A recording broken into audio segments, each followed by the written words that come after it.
열왕기상 19장 9절 문제를 크게 보지 말라. 한 절의 말씀을 드리겠습니다. 엘리야가 그곳 굴에 들어가 거기서 머물더니 여호와의 말씀이 그에게 임하여 이르시되 엘리야야 내가 어찌하여 여기 있느냐. 아멘. 엘리야가 그곳 굴에 들어가 그곳에 머물렀다, 이렇게 기록을 하고 있습니다. 자, 그 다음 절이 그곳 굴에 들어가 하는 말을 우리가 들어볼 수가 있습니다. 그가 대답하되 내가 만군의 하나님 여호와께 열심히 유별하오니 이는 이스라엘 자손이 주의 언약을 버리고 주의 제단을 헐며 칼로 주의 선지자들을 죽였음이요 오직 나만 남았거늘 그들이 내 생명을 찾아 빼앗으려 하나이다 하고 있습니다. 지금 자신만 남아있다는 거지요. 지금 그나마도 자기의 생명을 찾으려는 자들로부터 지금 여기까지 와 있는 그 모습을 지금 밝혀주고 있는 겁니다. 자, 이 문제 앞에 고독이라고 하는 실존이 존재한다는 사실을 그대로 보여주고 있습니다. 오직 나만 홀로 남았나이다. 오직 나만 홀로 남았나이다. 인간의 본능 속에는 살고자 하는 이 본능도 있지만은 죽고자 하는 본능이 공존하고 있다는 사실을 알 수가 있습니다. 살려는 의지, 죽고자 하는 의지가 함께 같이 동행한다는 거예요. 이 모습을 그대로 우리에게 선지자가 보여주고 있는 겁니다. 자, 그러면 엘리야를 좀 보십시오. 그가 누굽니까? 갈멜산 위에서 불로 살아계신 하나님을 드러내 보임으로 말미암아 머뭇거리는 백성들로 하여금 기손 시냇가로 끌고 가 그 850명을 죽였던 그 엄청난 승리를 거두었던 여러분, 그거 아닙니까? 그 일 때문에 아세레가 엘리야를 죽이겠노라 이렇게 맹세를 하며 이 사실을 통보를 하자마자 우리 인간 연약한 본능이 그대로 드러나고 있다는 거. 열왕기상 19장 3절에 그가 이 형편을 보고 일어나 자기의 생명을 위하여 도망하여. 자, 이 형편은 지금 너를 죽이겠다라고 하는 이 아주 간곡한 이 모습 앞에서 두려움을 느낀 그의 모습, 자기 생명을 위해 도망갔다. 유대에 속한 부엘세바에 이르러 자기의 사환을 그곳에 머물게 했고, 자기 자신은 광야로 들어가 하루길쯤 가서 한 로뎀 나무의 아래 앉아 자신이 죽기를 원하는 탄식 소리를 하고 있습니다. 여호와여 넉넉하오니 지금 내 생명을 거두시옵소서. 자, 얼마나 지쳐있는 그의 모습, 낙심된 그의 모습, 고독한 그의 모습을 그 로뎀 나무 앞에서 다 토해내고 있는 거죠. 하나님, 지금 죽는 게 나을 것 같습니다. 우리도 그럴 때가 있죠. 지금 그냥 죽었으면 좋겠다. 그렇게 여러분들 막 힘겨울 때에 막 그 사실 앞에서 우리가 그 인간이 다르지 않아요. 여러분, 아멘하는 사람들을 이상하게 쳐다보지 마십시오. 그 인간이 다르지 않습니다. 자, 그때에 로뎀 나무 아래에서 지쳐서 잠들고 있는 그에게 천사가 그를 어루만지며 일어나서 이것을 먹으라 하는데 머리맡에 숯불에 구운 떡이 있었고 한 병의 물이 있었습니다.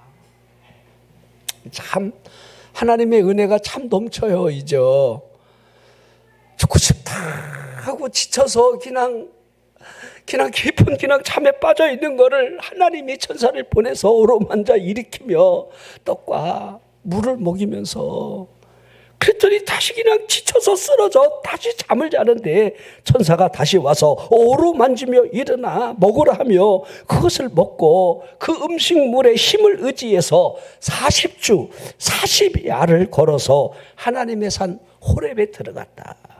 그렇게 하고 있는 거예요. 자, 그 상황을 여러분들이 이해를 하시겠죠? 갈멜산의 그 위대한 승리, 그리고 두려움, 그리고 그가 죽고 싶은 마음으로 여러분들 그 깊은 그 신의 광야에 들어가서 그 고민 중에 있을 때에 그 음식을 먹고 호렙산까지 갔다는 거. 그리고 오늘 이 본문의 말씀이 이곳에서부터 이어지고 있습니다. 그곳 굴에 들어가 머물러 있을 때에 엘리야에게 여호와의 말씀이 임하는데, 엘리야야, 내가 어찌하여 여기 있느냐. 자, 우리 한번 생각해 보겠습니다. 엘리야가 자기 생명을 위해서 얼마나 멀리 도망을 쳤는지를 한번 생각해 보라는 겁니다. 어찌 보면 그곳까지 가 있다는 사실은 자신의 생명이 이제 안전지대에 들어와 있다, 이렇게 해도 틀린 말이 아닐 겁니다. 하지만 안전한 곳에 머물러 있는 그가 여러분들 내 생명을 찾아 빼앗으려 하고 있다는 사실을 하나님 앞에 토로하고 있는 이 모습을 보십시오. 물론 그 과정에서 그의 여러분 속마음이 드러내 보이지요. 하나님, 나 이대로 죽고 싶습니다. 내 생명을 하나님 걷어갔으면 좋겠습니다. 자, 한번 생각해 봅시다. 우리가 살아가면서 이런 힘겨운 사실 앞에 사람은 서 있을 수 있다는 거. 우리가 이 자살이라고 하는 충동을 느낀다고 그러는데요, 한번 살아가면서 사람은요, 이 충동을 느끼게끔 되어 있어요. 제가 간혹 물어봐요. 자살하고 싶은 충동을 느낀 적이 없느냐? 대부분의 사람들이 느끼고 있어요. 자, 하지만 이 실존을 우리가 가만히 이해를 해보면 사람은요, 죽고 싶다는 것이지 죽임을 당하고 싶다는 게 아니에요. 이건 분명한 사실입니다. 엘리야가 로뎀나무 아래 앉아 생각에 사로잡혀 있는 것은 내 생명을 거둬달라라는 말이죠. 지금 자신의 모습이 죽고 싶을 만큼 고독에 쌓여 있다는 사실, 염려가 그를 지배하고 있다는 사실을 고백을 하고 있는 겁니다. 사람에게 있어 고독이나 염려는요, 두려울 정도로 무서운 일이라 해야 하는 겁니다. 아무튼 사람에게 이 고독이나 염려는요, 언제든지 우리 곁에 있을 수 있다는 사실을 늘 인식을 해야 돼요. 자, 그러면 이 염려, 이 사람이 고독해야 할 수 있는 그 수많은 다양한 이유들을 먼저 여러분들 잠깐 한번 생각을 해봐야 돼요. 자, 특별히 사람이요, 깊은 질병이 올 때에 여기에서 무너지기 시작해요. 대부분의 사람들이 그래요. 특히 암병에 걸리잖아요. 우리 한국 사람들은요, 특별히 암에 대한 공포가 있어요. 외국 사람들은요, 암을 그렇게 큰 대단한 병이라고 여기지 않는데요. 근데 우리 이상하게 한국 사람들은 암에 걸리면 죽는다, 이런 인식을 가지고 있어요. 그거 죽을 병 아니에요. 그런데 죽는다라고 하는 인식을 먼저 하는 거예요. 자, 건강하면 사람은요, 자신감이 있고 타인들 앞에 자신이 필요한 존재라는 이 사실 앞에 서 있게 되지만, 죽음의 병 앞에 설 때에 무기력한 존재가 되고 마는, 자신이 쓸모없는 사람으로 비춰질 때에 타인으로부터 느껴지는 차가운 이 냉기 앞에 깊은 고독이 그냥 찾아온다는 겁니다. 자, 질병 때문에 여러분 고독해지고 염려하는 거 분명한 사실입니다. 또 하나는요, 필연적으로 찾아오는 늙음의 고독이에요. 사람이 늙어지면 고독해져요. 아무도 아멘 안 하는 거 보니까 늙으신 분이 안 계셔가고 사람이 젊었을 때에 반겨주는 사람도 있지, 늙어지면 반기는 사람도 없어요.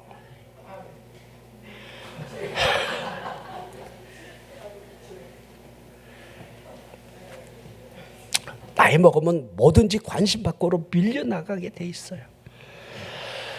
늙었다는 이 사실이 살아가는 삶의 소외감이 온다는 거, 이거 틀린 말 아닙니다. 나이 먹으면 자연스럽게 여러분들 고독이라는 것은 그냥 신방울 와요. 이거 여러분들이 알고 있으면 돼요. 또 하나 정신적 고독이 있을 텐데, 저는 이 정신적 고독을요, 실패의 고독이라 이렇게 늘 생각을 해보게 됩니다. 실패 때문에 오는 고독, 좌절 때문에 오는 고독. 자, 자신의 무능력을 어쩔 수 없이 시인해야 하는 순간으로부터 찾아오는 고독이라 해야 합니다. 이 고독은요, 그 누구로부터 위로를 거절할 수밖에 없어요.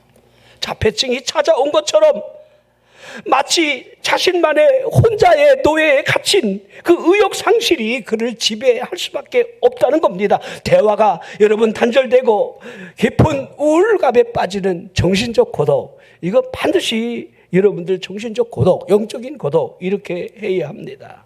우리 현대사회를 정신적 미아가 많은 시대라 정의를 하고 있습니다.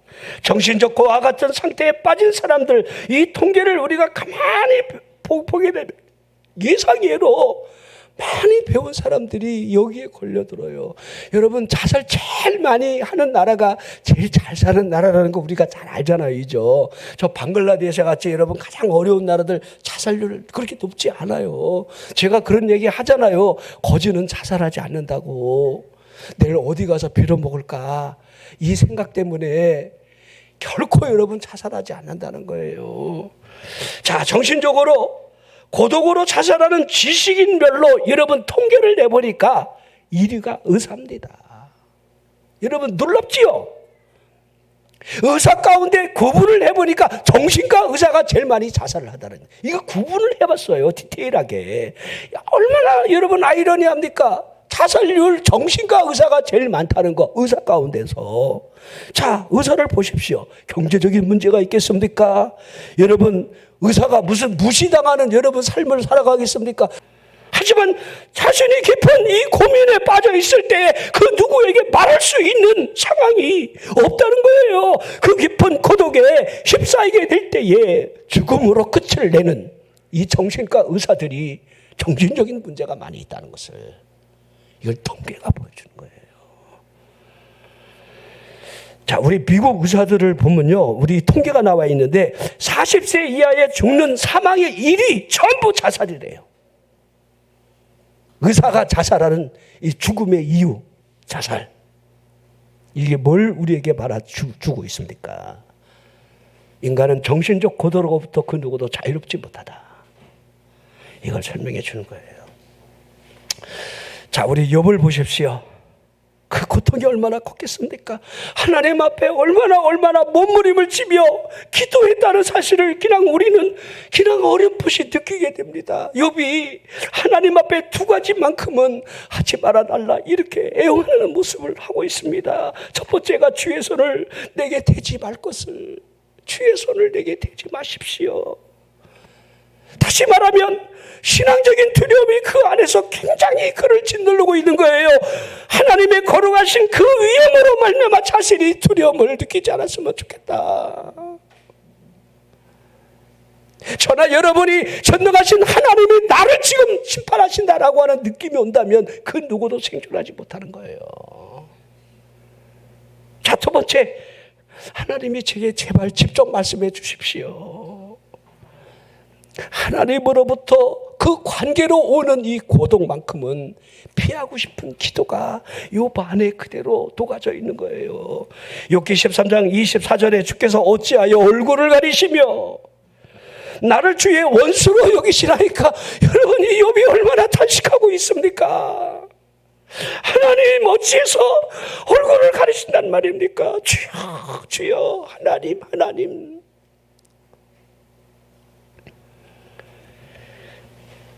이 괴로움, 버림받았다라고 하는 괴로움, 비록 재산을 다 잃어버리고 자식이 죽임을 당하며 죽음에 이르는 그 병에 걸려 신음하고 있는 가운데 그를 위로할 가정이 아무도 없다 할지라도 하나님이 나를 인정해 준다면 그래도 욥은 얼마든지 넉넉하게 견뎌낼 수가 있었을 겁니다. 하지만 하나님이 그 얼굴을 가린 채로 외면하셨다는 사실 앞에서 더 이상 견딜 수 없는 그 고백과 기도를 지금 토해내고 있는 겁니다. 이게 영적인 고독이라는 거예요. 그러기에 사도 요한이 가인같이 되지 말라, 가인같이 하지 말라. 요한일서 3장 12절에 말씀을 하고 있는데 가인이 누굽니까? 인류 최초의 살인자 아닙니까? 그가 왜 살인자가 되었지요? 자, 보십시오. 가인같이 하지 말라. 이게 끝이에요. 이게 여기 다 원인이 여기 안에 있는 거예요. 우리에게 지금 설명하고 있는 거예요. 너희는 가인같이 하지 말라. 우리가 가인같이 여러분 될 수 있다는 것을 전제해 놓고 지금 말씀하고 있는 겁니다. 그는 악한 자에게 속하여. 악한 자에게 속했다. 이 영적인 문제죠. 우리가 하나님께 속해 있지 아니하고 성령이 속해 있지 아니할 때에 다른 영, 악한 영, 사울에게 악령이 지배함으로 말미암아 번뇌하는 그 모습과 여러분 하나님을 찬양하며 수금을 탈 때에 악령이 있다는 다윗의 모습이 천지차이의 모습을 보여주듯이 우리는 둘 중에 하나의 모습을 보여주고 있을 겁니다. 자, 그 아우를 죽였다. 어떤 이유로 죽였느냐? 자기의 행위는 악하고, 이게 끝이에요. 행위가 악해요. 자, 우리 하나님이 인간을 물로 심판하시려 하는 여러분 창세기 6장의 결정적인 모습이 사람들의 모든 생각하는 것이 악함을 보셨다. 이게 끝이에요. 우리 예수님이 입으로 들어가는 것이 더러운 것이 아니라 사람 속에 나오는 것이 더러운 것인데 악한 생각 곧 하면서 살인시기 질투 쭉 보십시오. 이 안에서 뛰쳐나오는 이 마음의 악한 생각들, 이게 여러분 가장 하나님이 그걸 보시는 거예요. 인간의 사악한 모습. 자, 히브리 11장 믿음장에 여러분 아벨에 대한 이야기가 나옵니다. 믿음으로 아벨은 가인보다도 나은 제사를 하나님께 드렸다. 이거 끝이에요. 이거 여러분 요한일서 말씀이나 히브리 11장에 여러분들 이 아벨에 대한 이 증언이 창세기 4장에 있는 이 여러분들 살인의 현장에 우리에게 그대로 보여주는 모습을 하고 있는 거, 이거 딱 하나입니다. 창세기 4장 5절에 보면요, 가인과 그의 재물은 받지 아니했다. 그의 재물을 받으신 게 아니라 가인 자체를 하나님이 받지 않으신 거예요. 가인과 그의 재물. 우리가 하나님 앞에 나가서 여러분들이 예배할 때 우리 자체를 하나님이 받지 않으실 수 있어요. 우리 예물은 물론 우리 자체를, 우리의 모습을 아시는 하나님이.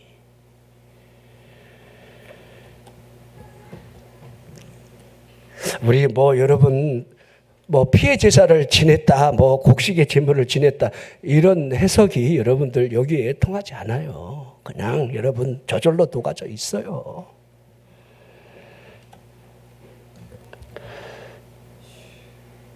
가인이 얼마나 고독해야 합니까? 이제 피할 곳이 없어진 거예요. 쫓겨남으로 말미암아.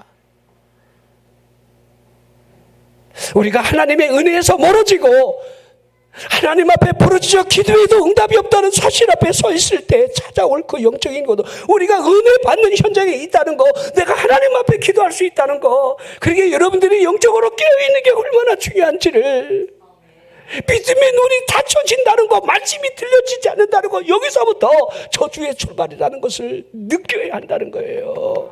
내가 두 무릎이 막 꿇어지지 않아 예전만큼. 이게 여러분 고독의 첫 시작이 왔다는 것을, 이 출발점에 있다는 것을 기억해야 돼요. 염려가 우리를 지배할 때 그 염려를 결코 우리는 이겨내지 못합니다. 하나님의 은총으로부터 멀어지는 고독이 우리에게 찾아올 때에 우리가 엘리야를 잘 볼 수 있어야 합니다. 그가 위대한 승리를 거두기 전에도 아합과 이세벨로부터 3년 6개월 동안 내 말이 있기 전에는, 이게 열왕기상 16장 1절부터 시작되는 여러분 엘리야의 사역을 보여주고 있는데, 내 말이 있기 전에는 이 땅에 이슬이 있지 아니할 것을, 하늘이 닫힌다는 것을 딱 선언하자마자 가뭄이 시작되는데 3년 6개월 동안 가뭄이 시작되게 됐는데, 그 일로 인하여 아합이 그를 얼마나 집요하게 쫓아다녔는지 모릅니다. 그러기에 이굴로 저굴로 숨어 다니며 얼마나 그가 잘 참고 견뎌냈는지. 그때에는 인내가 있었고 당당함마저 있었습니다. 그리고 결정타가 갈멜산에서 불로 응답하시는 하나님의 살아계심을 보여주는 그 위대한 승리를 엘리야의 모습에서 절정이라 해야 할 수가 있습니다. 하지만 그 절정 앞에서 그에게 무엇이 보여주고 있습니까?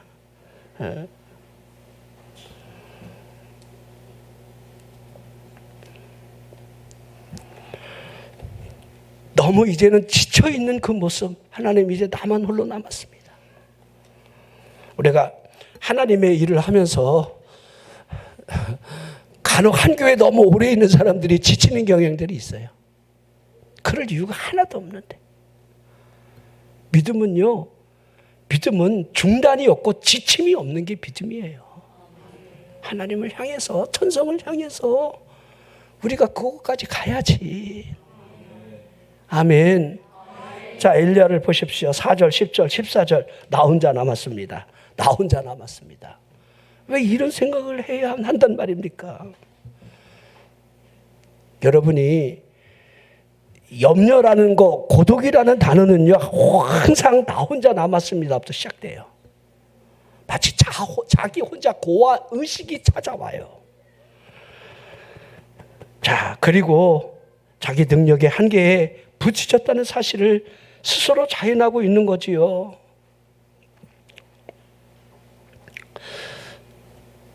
이제는 한계가 왔다.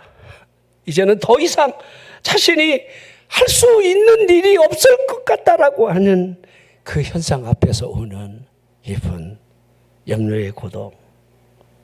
자, 우리가 이젠 어쩔 도리가 없다라는 인식과 더불어서 끝났음을 인식할 때에 여러분들 깊은 좌절이 찾아온다는 거 우리는 잘 알게 됩니다. 그러기에 엘리야가 덧붙인 말 가운데 나는 내 조상들보다 낫지 못하나이다 하는 말을 하고 있습니다. 자, 이 고독이 줄 수 있는 부산물이 비교심리, 이 비교심리가 여기 드러나고 있습니다. 자, 자신이 아브라함이나 조상들과 비교해 볼 때 아무것도 아니라고 하는 이 부족함에서 오는 이 실패를 자인하고 있다는 겁니다. 나는 아무것도 아닙니다라고 하는 데서 오는 그런 고독, 염려. 그리고 과장도 하지요. 내가 만군의 하나님 여호와를 위하여 열심히 특심하였다 하고 있지요. 나만 열심을 내고 있었다라는 겁니다. 자기 고독도 과장을 하고 있고 자기 의도 과장을 하고 있고 자기 능력도 과장을 하고 있는 게 여러분들 모든 문제의 출발이라는 겁니다. 자, 자신의 생명을 취하려고 이세벨이 어떤 행동을 한다 한들 그게 무슨 여러분들 대단한 일이 되겠습니까? 그 위기감 또한 과장하고 있는 모습을 보십시오. 자신이 죽게 됨으로 말미암아 이제 의로운 일마저 끝이 난다라고 하는 이 과정의 심리를 어디까지 여러분들 우리가 이해를 해야겠습니까? 우리가 찬양에 고백했잖아요. 하나님은 능치 못하시며 전능하신 하나님은 입으로는 우리가 잘하지요. 전능하신 하나님은 능치 못하시리요. 그런데 우리 삶에서 여러분 하나님이 능하신 분이 아닌 것처럼 우리가 살아가고 있습니다. 전능하신 하나님은 맞는데 하나님이 하시는 일이 못마땅해 할 때가 많아요. 하나님 살아계신다면 보문산 호랑이는 왜 이렇게 잠자고 있느냐 이 말이죠.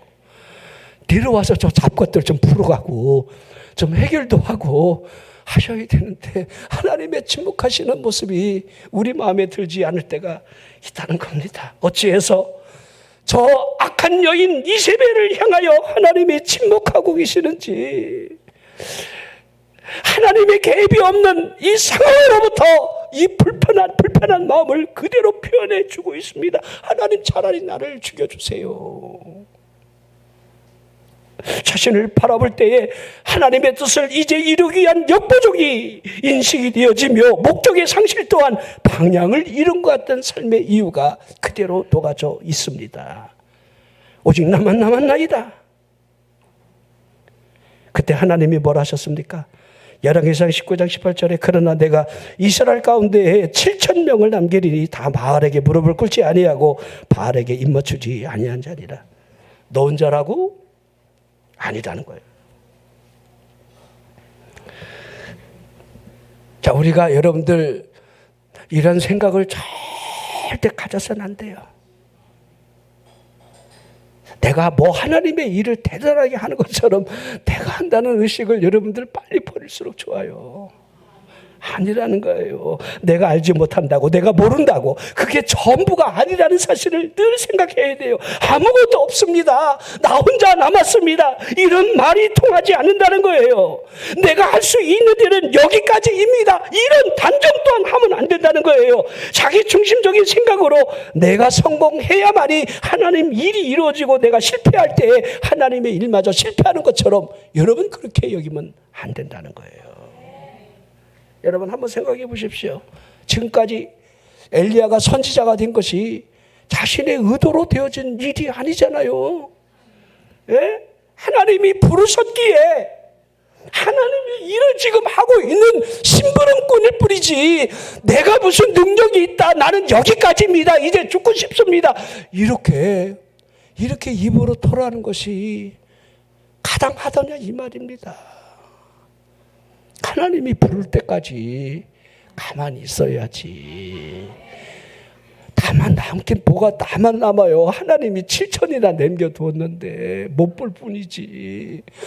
토단성을 보유하고 있는 아람 군대보다 엘리사가 기도하며 사환에게 눈을 열어 하나님 진짜를 보게 하소서 하는 이 진짜가 보여지지 않는 영적인 여러분들 희미함이 우리를 이끌 때 올 수 있는 불신앙을 그대로 보여주고 있습니다. 우리가 하나님의 자녀가 되고 하나님의 일을 할 수 있다는 사실 앞에 여러분이 축복을 받은 그 축복이 여러분이 잘나서입니까? 한번 물어보십시오. 여기까지 지금까지 하나님의 은혜가 있었다라고 한다면 우리가 잘나서인가? 그런데 여러분들 우리가 어찌해서 되니 안 되느니 뭐 형통하다느니 힘이 든다는 등 뭐 우리가 여러분들 스스로 정할 일이 뭐가 있느냐 이 말이에요. 은혜로 살았으면 은혜로 결론이 올 거지. 힘들면 욕과 같이 인내하면 된다고 이렇게 말씀이 우리에게 규정하고 있는데, 자, 하나님이 분명하게 이제 엘리야에게 제시를 하고 있습니다. 내가 이제 할 일이 남아있다는 거지요. 열왕기상 19장 16절에 너는 또 nim시의 아들 예후에게 기름을 부어 이스라엘의 왕이 되게 하고 또 아벨라훌라 사발의 아들 엘리사에게 기름을 부어 너를 대신하여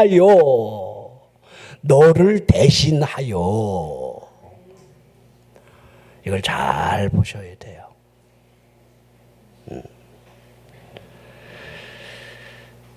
자, 누가 하는 겁니까? 왕을 세우는 거, 이웃나라 옆나라 왕까지 하나님이 간섭을 하시는데 너를 대신할 선지자 가서 기름을 부어라. 하나님이. 우리 교회가 못한다고 여러분 하나님의 일이 끝나는 거 아니고, 여러분이 하나님 일 못한다고 하나님의 일이 방치는 게 아닙니다. 이거 착각하면 안 돼요.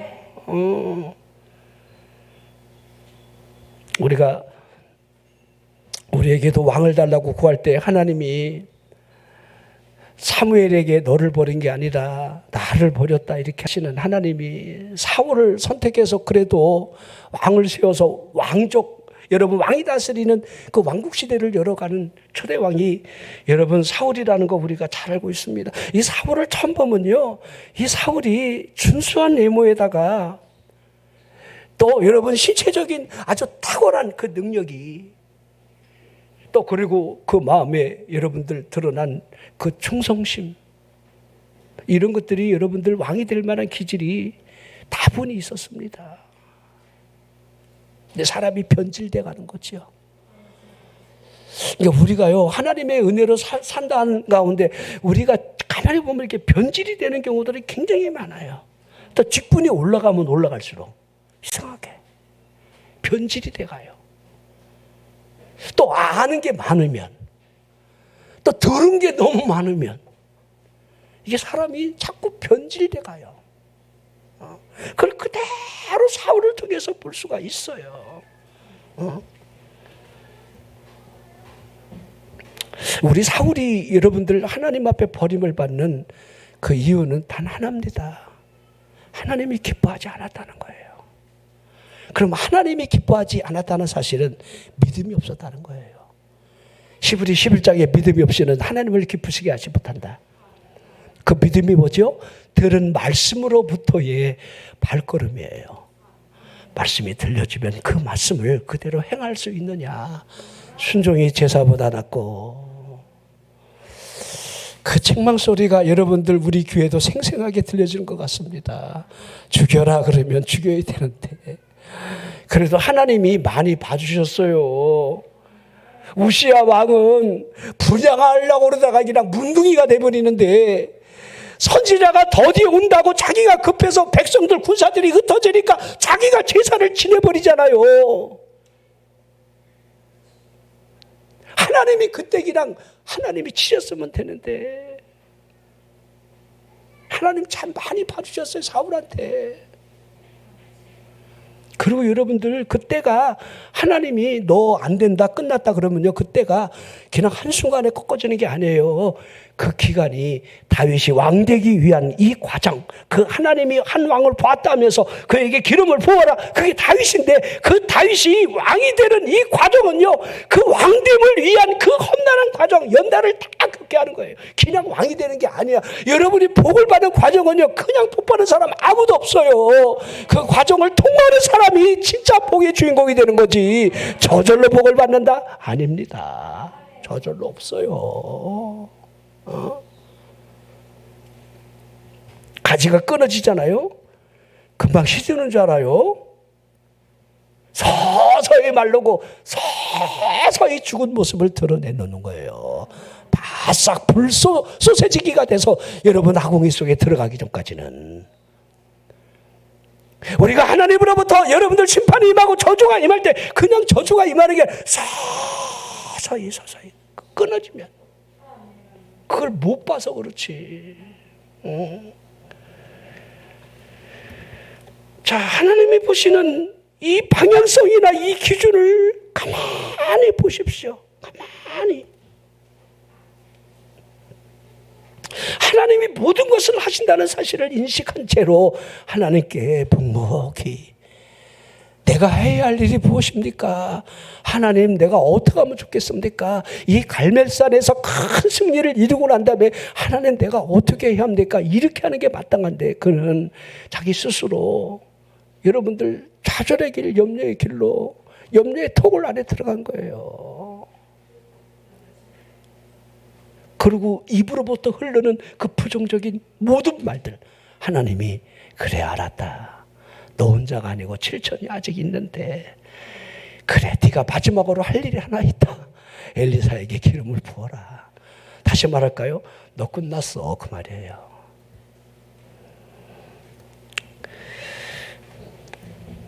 여러분, 땡깡 부린다고 여러분들 하나님 앞에 통하는 거 아무것도 없습니다. 네가 못하겠다고? 그래 알았어. 엘리사에게 가서 기름 부어. 제가 여러분 이렇게 흰매거리 없이 간단하게 설명하지만 저나 여러분이나 하나님 앞에 이것만큼 우리가 피해야 합니다. 죽고 싶으면요, 그냥 가만히 속으로만 생각해. 하나님 앞에 나와갖고 막 죽겠다고 그러시지 말고 속으로 생각하는 거 하나님이 다시겠지만 그래도 입으로 막 떠드는 거하고는요 큰 차이가 있습니다. 우리가 하나님의 일을 한다 말을 하면서 매너리즘에 빠지는 사이, 자기 중심적 종말론에 그 사고에 매몰되는 사람들이 너무도 많다는 것을 알게 됩니다. 나 하나만의 중심으로 말세를 살아가는 말세론자가 되어버릴 수 있다는 거예요. 내가 힘들면 말세가 오는 겁니까?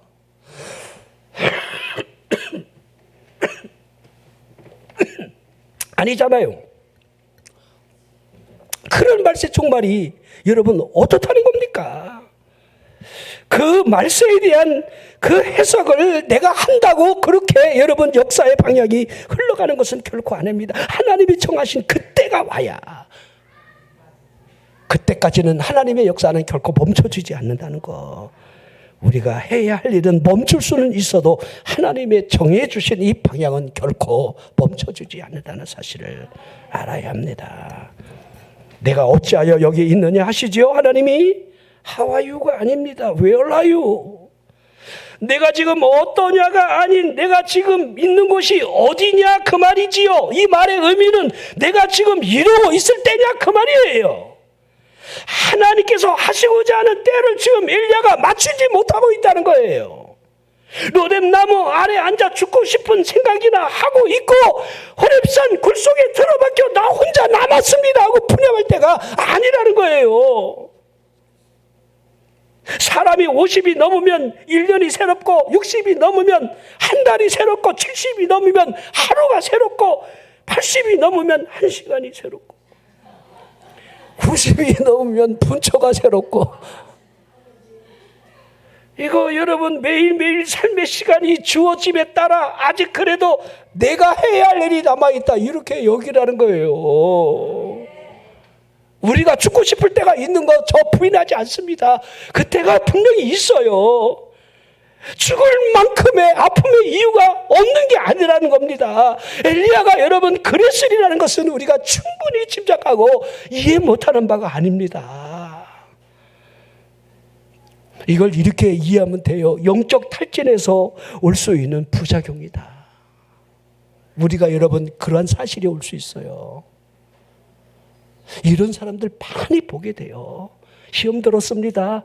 교회 생활이 힘듭니다. 이런 사람들 전부 여러분 상담을 해보면 이런 영적 탈진 현상에서 오는 부작용의 모습들이에요.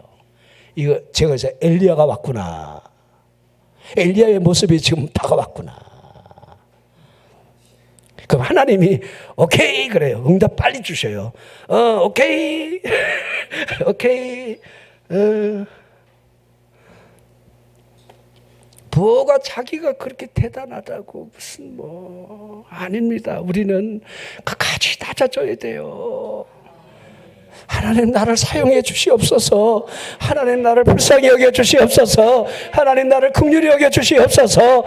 늘 영적인 낮아짐, 하나님만 바라보는 그 방향선의 눈이 여러분 닫혀지지 않기를 늘 기도해야 돼요. 하나님께서 끝이다라고 말하기 전까지 끝을 말하지 마십시오. 현실을 직시할 때 과장해서 바라보지도 말아야 되고, 그러면 불신앙이 겹쳐지고 자기 절망이라고 하는 죄가 하나님의 은혜에서 멀어지게 한다는 결론이 온다는 거 분명한 사실입니다. 자, 우리 하나님의 은혜로 살아왔습니다. 이 앞으로도 살아갈 겁니다. 우리 올해처럼 더운 여름이 어디 있었습니까? 근데 이렇게 갑자기 이 추위가 와갖고 어정쩡해갖고 여러분들 굉장히 지금도 더워요. 이거 에어컨 킬 수도 없고 선풍기를 막 세게 돌릴 수도 없고 막 옷 입은 게 각양각색입니다. 막 어떤 사람 막 추워서 막 그냥 달달거리고 어떤 사람 더워서 막 벌벌거리고. 지금 여러분 마지막 때를 우리가 살아가고 있는 이 모습을 우리가 보고 있는 거예요. 여러분 매일매일 삶을 보십시오. 지금 주님이 곧 오셔도 여러분 이상하지 않을 그런 시대에 우리가 살아가고 있는데, 지금 노아가 여러분 방주를 만들어 놓고 하나님이 홍수를 언제 내릴까? 언제 내릴까? 이제 끝이 왔다는 사실을 분위기 이상 느꼈을 거예요. 비가 올 때마다 이땐가? 비가 올 때마다 이땐가? 느끼잖아요. 근데 우리가 지금 여러분 주님이 오실 때가 이땐가? 이땐가? 계속 느껴야 돼요. 정말을 느껴야 되고 깨어 있어야 되고 영적으로 준비가 있지 않다라고 한다면 여러분 그날 우리가 주님이 우리를 부르시는 그 순간에 우리에게 정말 휴거가 참담 휴거가 일어날까? 우리가 죽어서 하나님 앞에 간다는 것은 분명한 이치겠지만은 살아있을 때 주님이 답할 소리와 더불어 우리를 부르실 때 우리가 갈 만한 준비가 되어 있는가? 세상을 이렇게 사랑하고 있다가 우리가 정말 준비되지 않은 채로 이 땅에 그냥 남는 건 아닌가?